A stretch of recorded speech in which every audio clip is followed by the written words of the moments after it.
Khesari Lal Yadav Bhojpuri industry के superstar है। Khesari Lal Yadav ji Bhojpuri industry के ट्रेंडिंग स्टार है। खेसारी लाल यादव एक महान कलाकार है। खेसारी लाल यादव भोजपुरी इंडस्ट्री के किंग है। ये हम नहीं।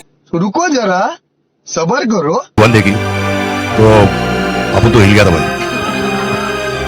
दोस्तों कौन नहीं जान रहा है कि भोजपुरी इंडस्ट्री में संघर्ष 2 जैसे फिल्म इसके पहले कभी नहीं आया था, जो कि संघर्ष 2 मूवी ऐसा फिल्म एक है जो कि भोजपुरी इंडस्ट्री का एक नया लकीर कह सकते हैं। दोस्तों भोजपुरी इंडस्ट्री में ऐसा फिल्म कभी नहीं आया था। दोस्तों इसी के बीच एक संजू बाबा का वीडियो वायरल हो रहा है। दोस्तों देख सकते हैं बॉलीवुड एक्टर सुपरस्टार संजू बाबा संजय दत्त, दोस्तों आप लोग जानते होंगे, जो कि संजय दत्त संघर्ष 2 मूवी के बारे में क्या बोल रहे हैं। दोस्तों संघर्ष 1 इन्होंने देखा तो सबसे पहले हिल गया। दोस्तों इनका माइंड नहीं काम कर रहा है, तो संघर्ष 2 तो और ज्यादा झकास का है दोस्तों, और ज्यादा कमाल का है। संघर्ष 1 में ही संजू बाबा तो हिल गए, यहाँ तो संघर्ष 2 आ गया है। दोस्तों भोजपुरी इंडस्ट्री में संघर्ष 2 मूवी दोस्तों धड़का मचा रहा है और इस समय गर्दा उड़ा रहा है इसका ट्रेलर ही। दोस्तों अब समझिए कि अगर रिलीज होगा 20 तारीख को तो कितना तहलका मचेगा भाई भोजपुरी इंडस्ट्री में। दोस्तों भोजपुरी इंडस्ट्री का एक नया लकीर कह सकते हैं खेसारी लाल यादव का, क्योंकि इस फिल्म को सभी बॉलीवुड के सुपरस्टार भी इन्हें सपोर्ट कर रहे हैं, खेसारी लाल यादव को। ऐसे में दोस्तों आप क्या कहना चाहेंगे इस संघर्ष 2 मूवी के बारे में? दोस्तों अपना राय हमारे कमेंट बॉक्स में जरूर देना दोस्त, और मेरे चैनल सब्सक्राइब कर लेना यार।